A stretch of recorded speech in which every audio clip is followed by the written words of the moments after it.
오늘 함께 나누고자 하는 말씀의 주제는 이곳이 바로 하나님의 집이라는 주제입니다. 자, 오늘 나누고자 하는 그 말씀은 우리 야곱이 형을 속이고 이제 형의 복수를 두려워하여 집을 떠나 도망하면서 그 도중에 깨달음을 우리가 함께 공유하고자 합니다. 자, 먼저 우리 창세기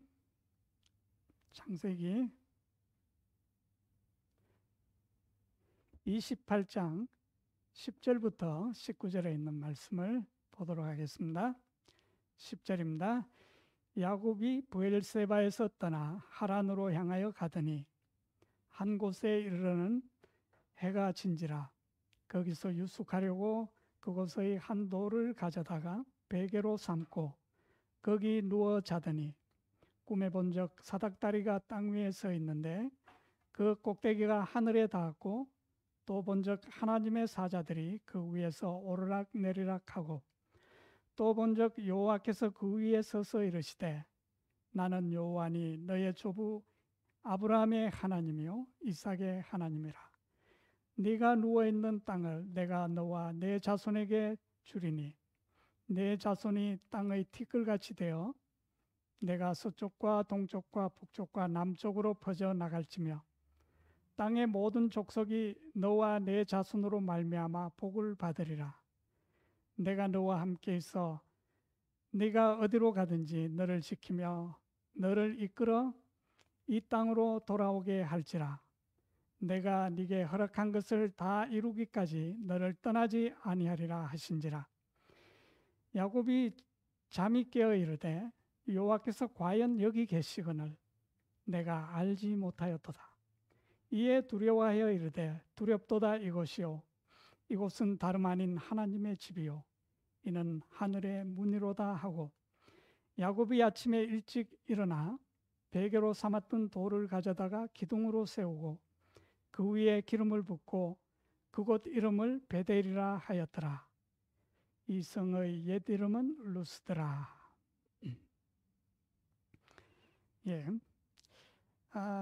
한 무신론자가 하나님을 부인하는, 하나님이 계시지 않다고 그렇게 부정하는 한 무신론자가 하늘에 하나님이 계시다고 믿는 한 어린 소녀에게 좀 그 소녀를 놀려주고 싶었어요. 그래서 이런 질문을 했습니다. 얘야, 하나님이 계신 하늘나라가 얼마나 멀리 있는지 아니? 자, 그랬더니 그 소녀가 즉시로 몰라요. 그런데 오늘 아침에 하나님이 계신 그곳에 메시지를 보냈는데 답이 1분도 안 돼서 답이 왔어요. 자, 우리 야곱이 이 베델에서 그 외롭고 쓸쓸한 밤에 알게 된 것은 바로 하늘이 땅에서 이렇게 가깝다는 것이었습니다. 자, 야곱은 불신자가 아니었죠. 그는 믿는 사람, 신자였습니다.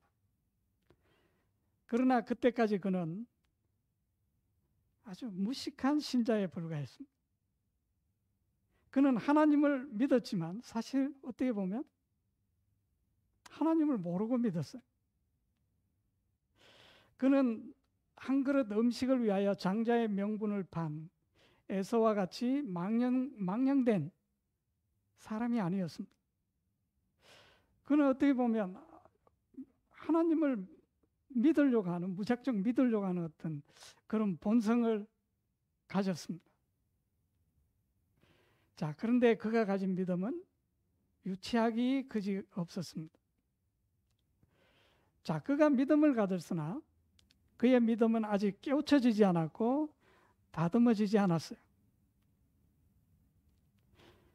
자, 그는 부모로부터 들은 하나님의 약속을 너무나 믿었기 때문에 어떤 수단과 방법을 사용해서라도 이 유업을 자신이 받아야겠다고 생각했습니다.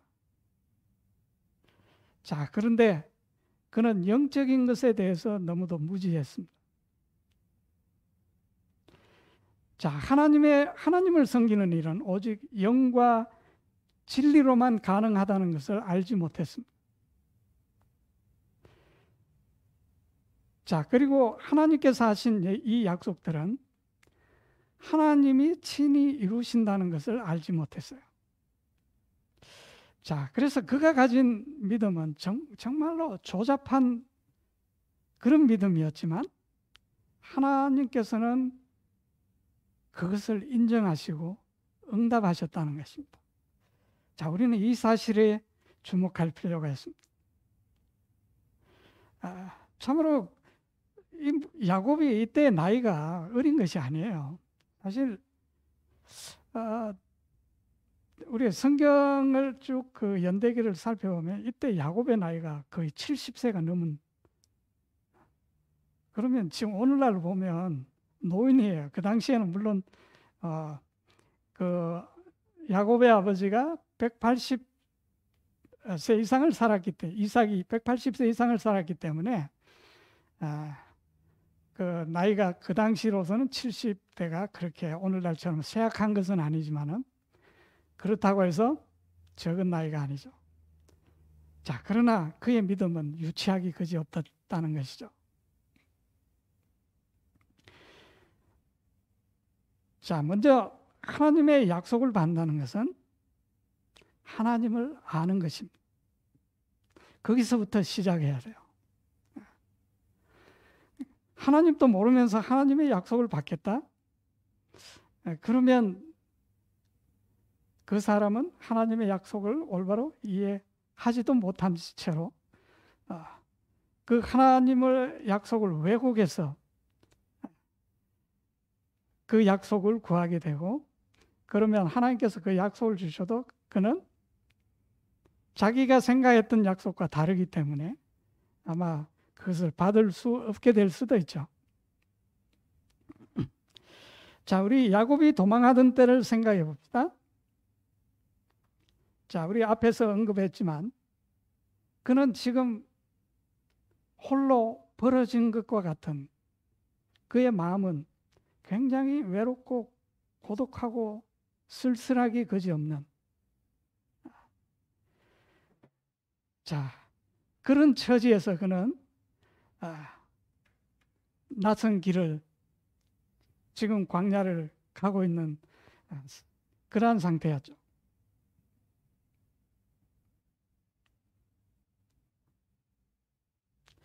자, 우리 시편 27편 10절에 보면 내 부모는 나를 버렸으나 여호와는 나를 영접하시리이다. 야곱은 그날 밤에 사실 이 사실을 배운 겁니다. 물론 그 당시에 시편이 기록되지 않았지만 야곱은 이 사실을 그날 밤에 배운 것이에요. 사실 그의 부모가 그를 버린 것은 아니죠. 그런데 그는 집을 떠날 수밖에 없고 집에서 쫓겨난 것과 마찬가지입니다. 자, 부모들이 그를 버리지 않았지만 그를 집에서 나가도록 했습니다.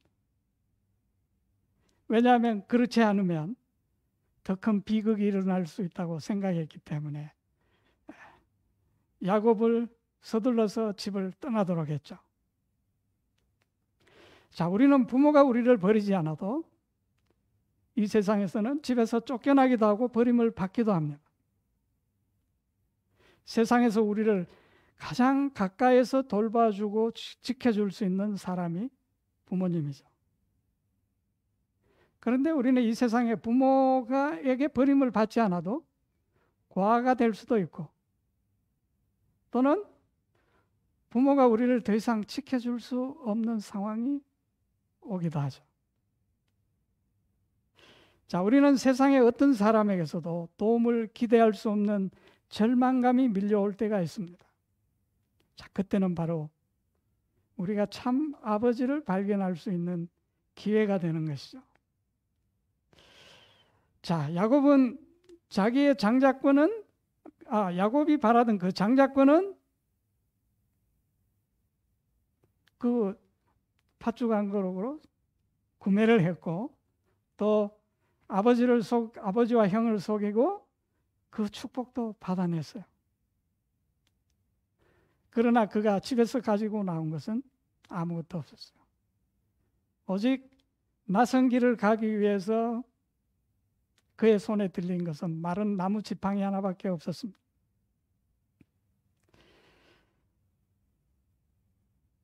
자, 도망자로서 아버지의 집을 떠난 그 밤에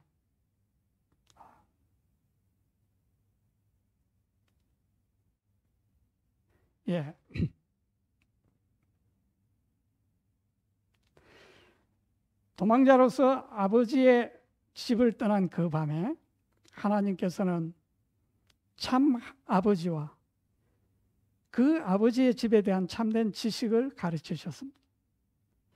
자, 거처없이 들판에서 돌을 베개하여 자던 그 밤에 하나님께서는 아버지의 집의 그 규모가 얼마나 큰지, 그리고 내 아버지 집에는 거할 곳이 많다는 사실을 야곱에게 가르쳐 주셨습니다.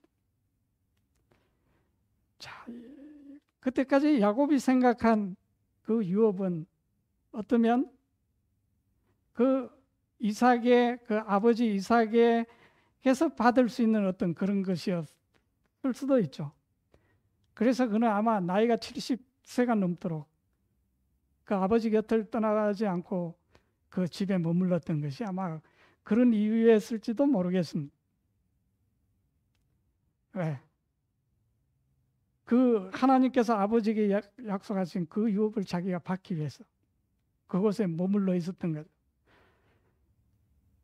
자, 에서는 어떻습니까? 그는 뭐 집을 떠나서 가정을 갖고 그렇게 했습니다. 자, 그런데 지금 야곱은 그 아버지 집을 자원해서 떠난 것이 아니고 이제 거의 쫓겨나다시피 집을 나온 것이죠. 자, 그가 집에서 가지고 나온 것은 지팡이 하나밖에 없었어요. 그래서 나중에 야곱이 그 바로왕 앞에서 회복하기를 그가 인생 말년에 했는지 제가 지금 갑자기 정확히 생각이 안 나는데, 그가 내가 나올 때 지팡이 하나를 가지고 요단을 건넜더니 그 형 에서 앞에서 그렇게 말했군요. 이제 많은 때를 이뤘다. 그렇게 이제 말하는 것을 우리가 볼 수 있죠.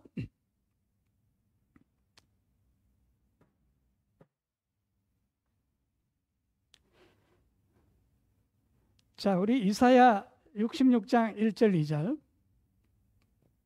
여호와께서 이같이 말씀하시되 하늘은 나의 보좌요 땅은 나의 발판이니 너희가 나를 위하여 무슨 집을 지으라. 내가 안식할 처소가 어디랴.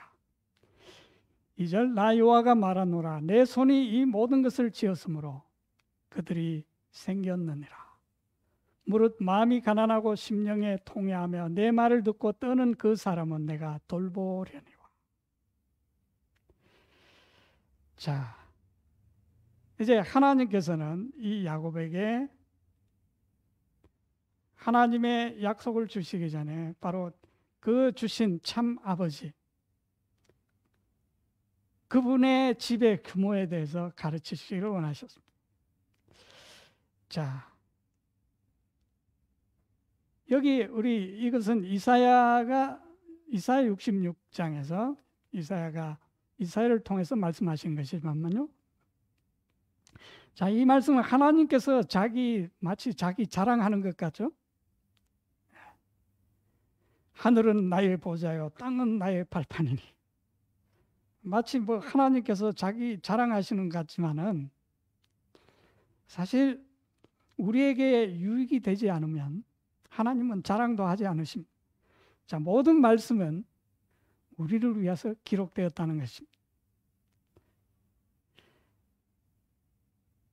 자, 이 말씀을 보면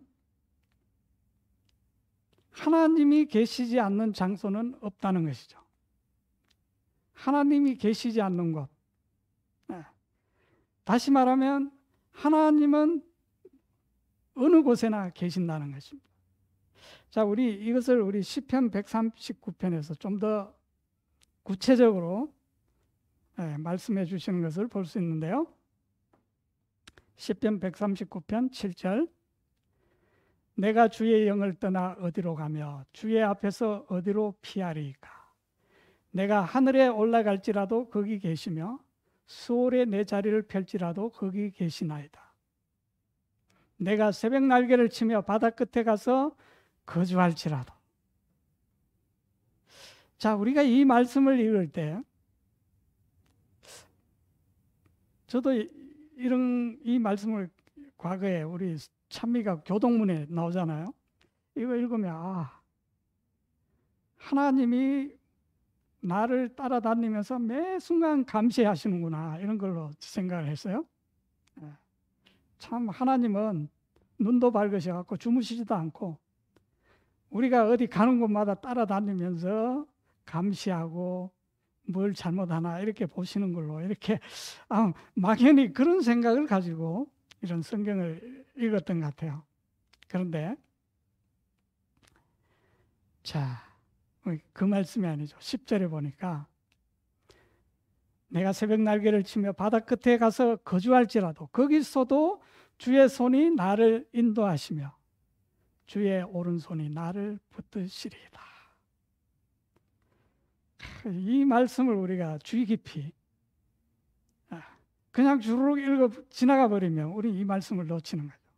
마치 하나님의 우리의 감시자처럼 느낄 수 있습니다. 그런데 자, 내가 하나님을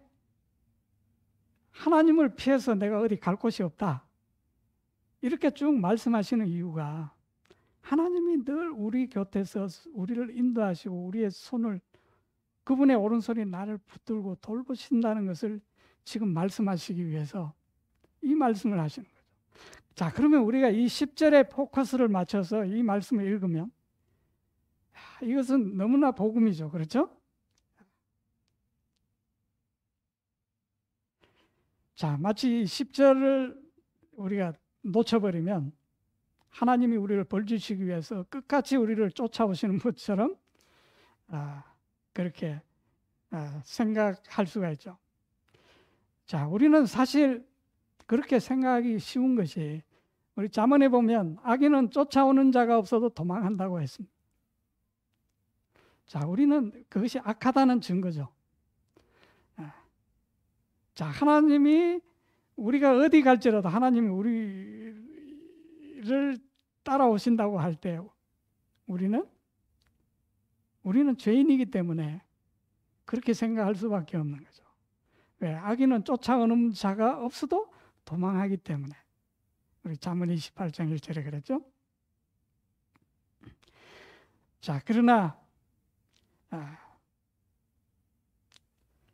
그분은 우리를 인도하시고 붙들어 주시기 위하여 항상 우리 곁에 계신다는 것입니다. 나의 대적이 나를 에워싸고 나를 사랑하는 자들마저 나를 도울 수 없을 때 나를 도울 수 있는 분이 어디든지 계신다는 지식은 얼마나 귀한 것입니까? 자, 우리 좀 더 그 다음 보면요. 내가 혹시 말하기를 반드시 11절입니다. 7절이라 되어 있네요. 내가 혹시 말하기를 흑암이 반드시 나를 덮고 나를 두른 빛은 밤이 되리라 할지라도 주께서는 흑암이 숨기지 못하며 밤이 낮과 같이 비추이나니 주에게는 흑암과 빛이 같음이니이다. 참 우리는 때로는 하나님도 이제 더 이상 나를 볼 수 없는 깜깜한 곳이라고, 절망적인 곳이라고 생각할 때가 있죠. 그러나 이 흑암도 주님의 눈에서 우리를 숨길 수 없다. 왜? 그분 앞에는 흑암이나 빛이나 일반이다. 자, 그러니까 우리가 이 세상에서 어떤 일을 당한다 할지라도 사실 하나님이 나와 계시지 않을까 염려할 필요가 없는 것이죠. 우리가 이 말씀을 우리가 기억한다면. 자, 우리가 어느 곳에 있든지 하나님의 임재를 인지하는 순간, 그것을 알고 있는 순간 그곳은 안전한 곳입니다. 바로 그곳이 바로 하나님이 계시는 그곳이 하나님의 집이라는 것이죠. 이것이 바로 야곱이 그 고독한 밤에 배운 레슨이었어요. 돌을 베개하여 노숙하던 밤 하나님께서 그에게 보여주신 것이 무엇입니까? 자, 우리 다시 우리 창세기 28장 12절을 보면요. 꿈에 본즉 사닥다리가 땅 위에 서 있는데 그 꼭대기가 하늘에 닿았고 또 본즉 하나님의 사자들이 그 위에서 오르락 내리락 하고. 자, 그가 꿈에 본 것은 그 꼭대기가 하늘에 닿은 사다리가 땅 위에 서 있는 것을 보았다 그랬습니다. 그리고 하나님의 사자들이 그 사다리를 통해 땅과 하늘을 왕래하는 것을 야곱은 보았습니다. 자, 땅과 하늘을 연결하는 이 사다리, 즉 하늘과 땅을 연결하는 길을 의미하는 것이죠. 자, 이것은 무엇을 의미합니까? 자, 요한복음 1장 51절에 예수님께서 이 야곱의 꿈에 본 이것을 직접 이렇게 주석을 하셨어요. 또 이르시되 진실로 진실로 너희에게 이르노니 하늘이 열리고 하나님의 사자들이 인자 위에 오르락 내리락 하는 것을 보리라 하시니라. 자, 야곱이 본 것은 사닥다리가 있고 그 사닥다리 위로 하나님의 사자들이 오르락 내리락 하는 것을 보았다 그랬는데 예수님은 이 말씀을 사다리 대신에 인자 위에라고 이렇게 말씀하고 있죠. 인자라고. 자, 인자는 바로 예수님이 자기 자신을 지칭할 때, 자기 자신을 부를 때 쓰는 말이죠. 다시 말하면 하나님의 사자들이 예수님 자신 위에서 오르락 내리락, 하늘과 땅을 오르락 내리락 하는 것을 너희들이 볼 것이다. 지금 예수님이 그 말씀을 그렇게 주석하고 계십니다. 자, 그리고 야곱은 여호와께서 그 사다리 위에 서셔서, 자, 여기 28장 13절 창세기, 또 본즉 여호와께서 그 위에 서서 이르시되 나는 여호와니 너의 조부 아브라함의 하나님이요 이삭의 하나님이라. 네가 누워있는 땅을 내가 너와 내 자손에게 주리니. 15절 내가 너와 함께 있어 네가 어디로 가든지 너를 지키며 너를 이끌어 이 땅으로 돌아오게 할지라. 내가 네게 허락한 것을 다 이루기까지 너를 떠나지 아니하리라 하신지라. 자, 바로 그 사다리 위에 하나님께서 쓰셔서 이렇게 말씀하셨죠. 야곱에게 네가 어디로 가든지 내가 너와 함께 있고 너를 떠나지 않을 것이다. 자, 야곱이 이 말을 듣고 잠에서 깨어서 어떻게 했을까요? 성경에는 없지만 제가 좀 설명을 하자면 잠에서 이 말을 듣고 잠에서 딱 깨어나서 무릎을 탁 쳤습니다. 언제 무릎을 칩니까?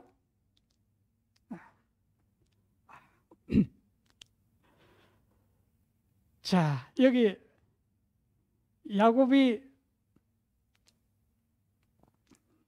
뭘 깨달았다는 거죠. 뭘 깨달았습니까? 여기 16절에 야곱이 잠이 깨어 이르되 여호와께서 과연 여기 계시거늘. 여호와께서 바로 지금 여기 계신데 내가 어땠다는 거죠? 알지 못하였도다. 내가 여호와께서 여기 지금 계신 것을 내가 이때까지 나와 함께 계시다는 것을 내가 몰랐다. 그리고 무릎을 탁 친 것이죠. 그 마치 그 옛날에 그 아르키메데스가 말입니다. 목욕탕에 들어갔다가 물이 탕 밖으로 넘치는 걸 보고 뭐라고 외쳤습니까? 유레카! 유레카! 그 무슨 말이죠? 내가 드디어 생각하고 고민하던 답을 찾았다는 것이죠. 자, 마찬가지로 이 야곱이 사실 유레카 한 것이죠.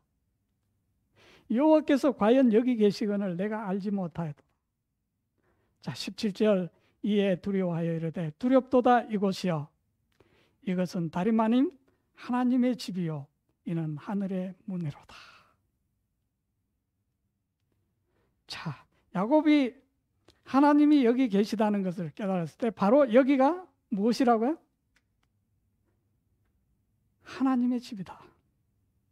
당연히 하나님이 계신 곳이 하나님의 집이죠.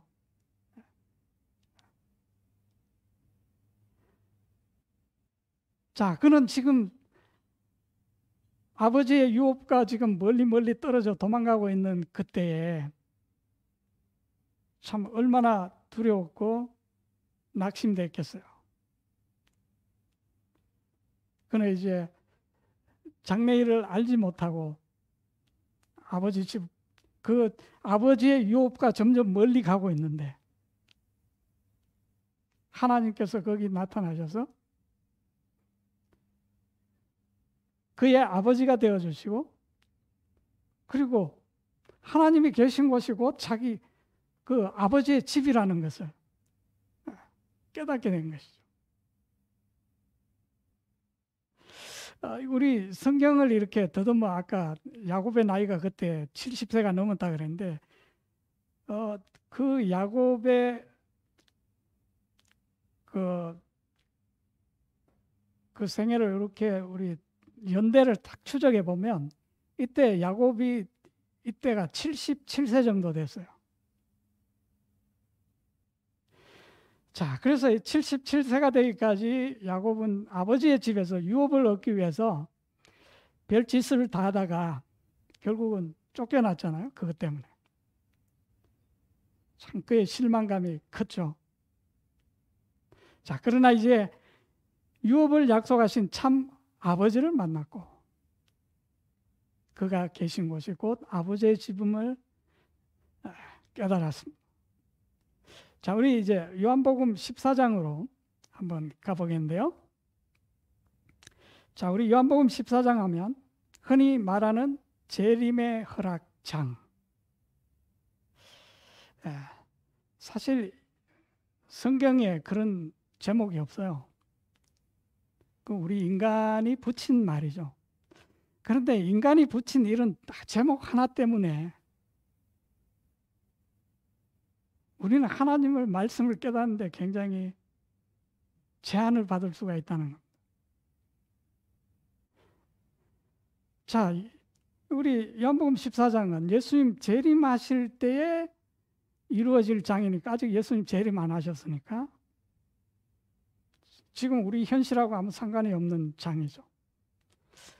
사실 저도 요한복음 14장을 읽으면 별로 감동이 없어요. 지금 내 코가 석자인데 지금 뭐 예수님 재림하시고 뭐 집 그거 생각할 여력이 별로 없거든요. 그래서 읽어도 별 감동이 없었어요. 그런데 그 왜 그러냐 하면 그 신학자들이 또 어떤 목사들이 붙여놓은 그 제목 때문에 그 말씀이 오늘 지금 이 순간에 나에게 줄 수 있는 그 현세적 축복을 다 놓쳐버리는 거죠. 자, 그러면 우리가 이제 재림의 허락장이라는 딱지를 떼버리고 순수하게 그 말씀을 한번 읽어보도록 하죠.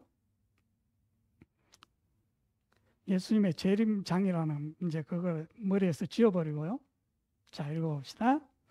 너희는 마음에 근심하지 말라. 하나님을 믿으니 또 나를 믿으라.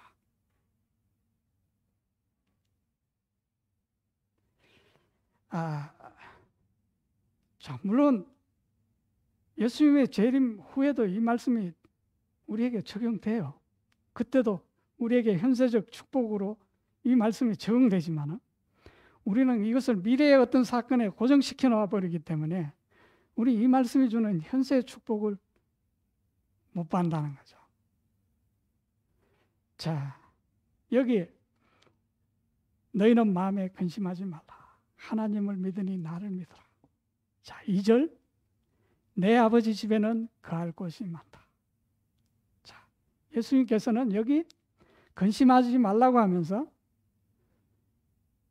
내 아버지의 집에 대해서 내 아버지의 집을 소개하고 계십니다. 자, 거기는 뭐가 많다? 거할 곳이 많다. 자, 우리 야곱을 생각하면서 한번 읽어봅시다. 자, 야곱은 지금 아버지 이삭의 집을 떠나 야곱은 근심하면서 지금 길을 가고 있는데 주님께서 말씀하십니다. 근심하지 말아라. 나를 믿어라. 나타나셔서 내가 여기 있다. 나를 믿어라. 그러면서 아버지의 집 소개하죠. 그래서 야곱이 거기서 여기가 바로 아버지 집이구나.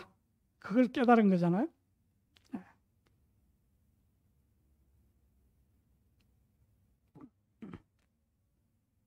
자, 좀 더 보죠. 거할 곳이 많도다. 그렇지 않으면 너희에게 일러서리라. 내가 너희를 위하여 거처를 예비하러 가노니. 가서 너희를 위하여 거처를 예비하면 내가 다시 와서 너희를 내게로 영접하여 나 있는 곳에 너희도 있게 하리라. 네.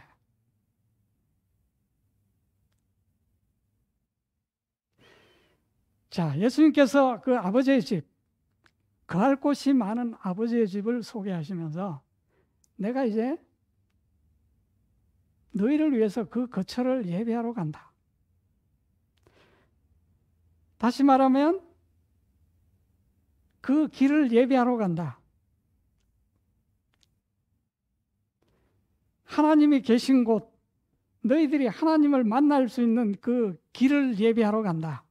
왜? 하나님을 만나면 그곳이 무엇이기 때문에요? 하나님의 집이 되기 때문에 그런 거죠.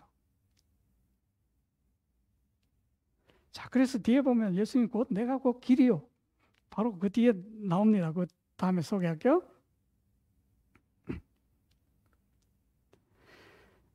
자, 그러면 내가 그 거처를 예비하러 간다. 그 말은 내가 이제 아버지의 임재를 너희에게 가져올 길을 예비하러 간다. 가서 그 길을 예비하면 내가 다시 와서 너희를 내게로 영접하여 나 있는 곳, 예수님이 계신 곳, 예수님 계신 곳이 어디입니까? 그것이 아버지가 계신 곳이죠. 즉 아버지의 집이죠. 나 있는 곳에 너희를 영접하여 그 집에 너희도 있게 하리라. 그리고 나서 예수님은 이런 말씀을 하십니다. 4절 바로 그 뒤에 내가 어디로 가는지 그 길을 너희가 아느니라. 자, 예수님께서 가서 처소를 예비하면 이라고 하신 후에 내가 어디로 가는지 그 길을 너희가 안다. 자, 너희가 안다는 말은 무엇을 의미합니까?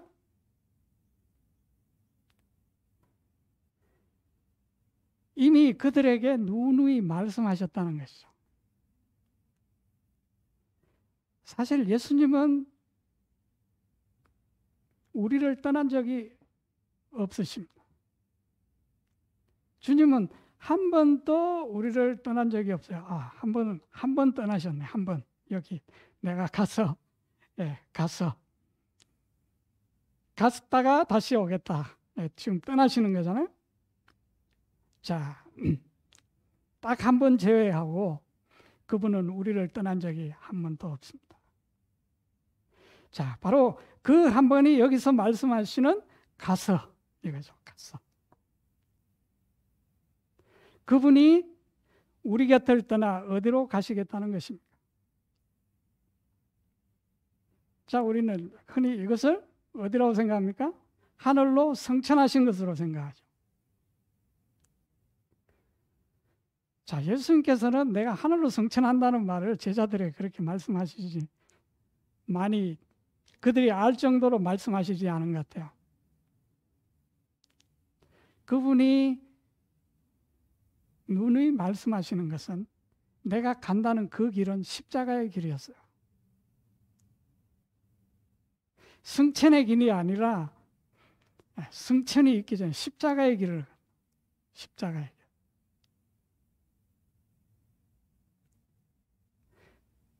자, 그 길은 진짜 우리를 뒤에 남겨놓고 홀로 가신 길이에요.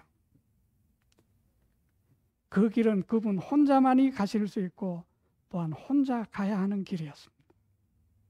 그래서 우리를 남겨두고 혼자 가신 길이죠.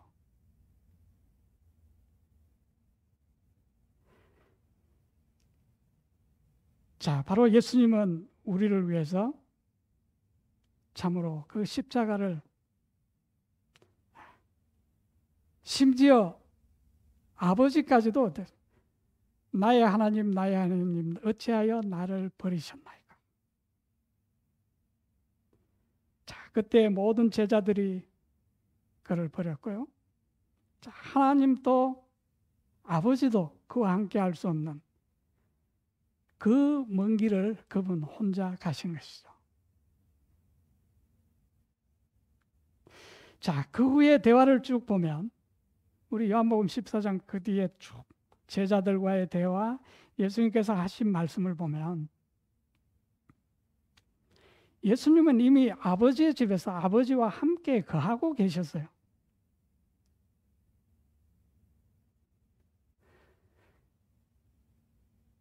자, 예수님은 이미 아버지 집에 거하고 계셨어요. 이 땅에 계실 때도. 그런데 제자들은 어떻습니까? 아버지를 보여달라고 이렇게 질문하고 요구하고요. 그러죠? 자, 그들은 야곱처럼 하나님이 그들과 함께 계시지만 그 하나님을 보지 못하고 있는 것이죠.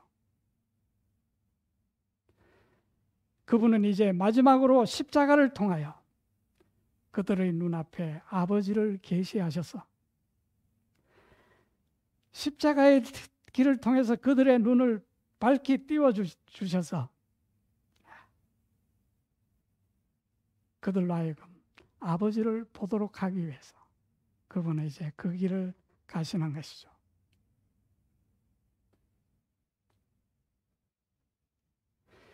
그래서 자신이 아버지 집에 거하듯이 그의 제자들도 아버지의 집에 거하기를 바라신 것입니다. 자, 그래서 요한복음 14장을 읽어보면 예수님 재림시부터 시작되는 이 이야기는 예수님 재림부터 시작되는 이야기가 아니고 요한복음 14장 1절 이거는 예수님 재림으로부터 시작되는 이야기가 아니고 이 땅에서 이미 이루어지고 있는 일인 거죠. 단지 재림은 이것의 연장선에 있는 한 사건에 불과한 것입니다. 사실 우리는 예수님의 승천은 가신 것이 아니에요. 예수님이 하늘로 가신 것은 가신 것이 아니에요. 왜 그렇습니까? 그분이 하늘로 가신 것은 우리에게 더 가까이 오시기 위해서 가신 것이지 우리를 떠나신 것이 아니죠. 그분이 우리를 떠나신 사건은 십자가 그것밖에 없는 것입니다. 자, 우리는 그 길을 통해서 아버지를 만나게 돼요. 그래서 지금 우리가 거하는 곳이 누구의 집이 됩니까? 아버지의 집이 되는 것이죠.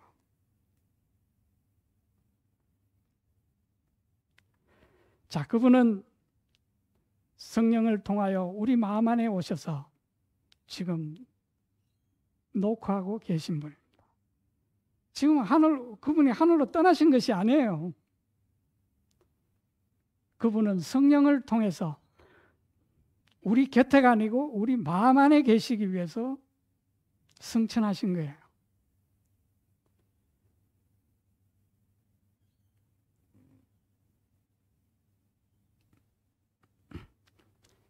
자, 우리 다윗은 이렇게 노래했죠. 우리가 잘 아시는 시편 23편. 내가 사망의 음침한 골짜기로 다닐지라도 해를 두려워하지 않을 것은 주께서 나와 함께 하심이라. 주의 지팡이와 막대기가 나를 안위하시나이다. 주께서 내 원수의 목전에서 내게 상을 베푸시고 기름으로 내 머리에 바르셨으니 내 잔이 넘치나이다. 자, 지금 다윗이 노래하고 있는 이것이 어디입니까? 이 장소가 예수님 재림하신 후입니까? 아니죠. 지금 이 땅, 이곳입니다. 이곳. 자, 여기 우리 하늘에는 사망의 음침한 골짜기가 없어요. 거기에 우리 원수도 없어요. 그런데 내가 지금 사망의 음침한 골짜기로 다닐지라도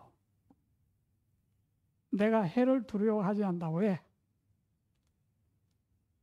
주께서 나와 함께 하시라. 주의 지팡이와 막대기가 나를 지키시기 때문에. 심지어 주께서 내 원수 눈앞에서 진수성찬을 베푸시고 기름으로 우리의 머리를 바르게 하신다. 그래서 내 잔이 넘칩니다.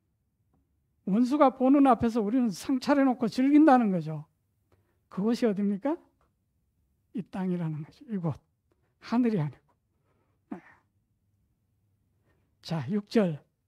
나의 평생의 선하심과 인자하심이 정녕 나를 따르리니 내가 여호와의 집에 영원히 거하리로다.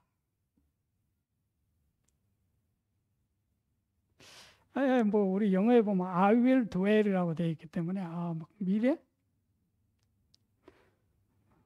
다윗이 그 미래의 그 집을 노래했을까요? 사실 원어에는 그 will이라는 미래를 시제를 나타내는 조동사가 없어요. 그냥 그 아버지의 집이 영원하다는 것을 아마 표시하기 위해서 이렇게 번역을 한 것 같아요. 자, 여기 그랬잖아요. 나의 평생에, 그 평생은, 다윗의 평생은 예수님 재림하신 후에 시작되는 평생이 아니라 그 앞에서 말한 사망의 음침한 골짜기를 다니고 내가 원수의 목전에 있고 그 평생, 그 모든 것을 포함한 평생에 아버지의 선하심과 인자하심이 정녕 나를 따르리니 내가 여호와의 집에 영원히 거하고 있다. 자, 그러니까 주님께서 하시는 말씀은 너희는 마음에 근심하지 마라. 하나님을 믿고 또 나를 믿어라. 내 아버지 집에는 갈 곳이 많다. 자, 사망의 음침한 골짜기도 아버지께서 함께 하시면 그 아버지 집이에요. 아버지의 집으로 손색이 없어요. 내 원수가 내 앞에서 노려보고 있어도 우리가 그 앞에서 즐기기에 부족함이 없는 그것은 아버지의 집이라는 거죠. 안전한 집.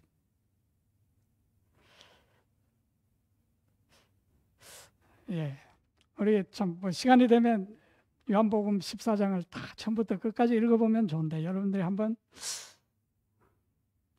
제가 어떤 이런 결론을 내리는 것이 아니고 여러분들이 한번 이런 각도에서 맨날 예수님의 제 이름이라고 거기 딱지 딱 붙여놓고 읽지 말고 그거 딱지 떼고 한번 지금 이 말씀이 오늘 나에게 주시는 그 하나님의 축복이 뭔지 그걸 생각하면서 한번 읽어보자는 것이죠. 자, 그렇다면 그게 쭉 나오는 말씀이, 자, 그 뒤에 쭉 가면 예수님께서 너희가 세상이 주지 않는 그 평안을 내가 너희에게 준다. 예. 뭐 하늘에 가서는 당연히 우리가 뭐 세상이 주는 것 비교할 필요가 없죠. 그런데 그것이 이 땅이기 때문에 세상이 주는 평안이 아닌 그 평안을 이 땅에서 주겠다. 그것을 깨닫도록 하기 위해서 내가 보혜사 성령을 보내셔서 너희와 영원토록 함께 있겠다. 이게 14장에 쭉 말씀하는 스토리예요. 자, 오늘 이 안식일에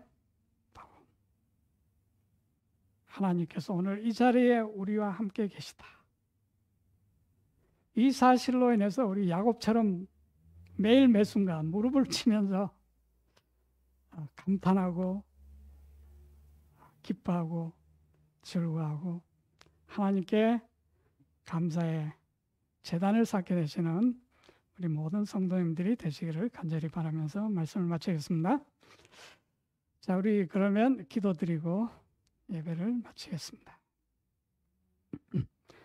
하늘에 계신 우리 아버지, 오늘도 우리에게 살아계신 주님께서 오늘 지금도 살아계셔서 과거 2000년 전에 말씀하신 것이 아니라 오늘 우리의 귀에 생생하게 말씀하시는 그 음성을 듣게 해주시니 감사합니다.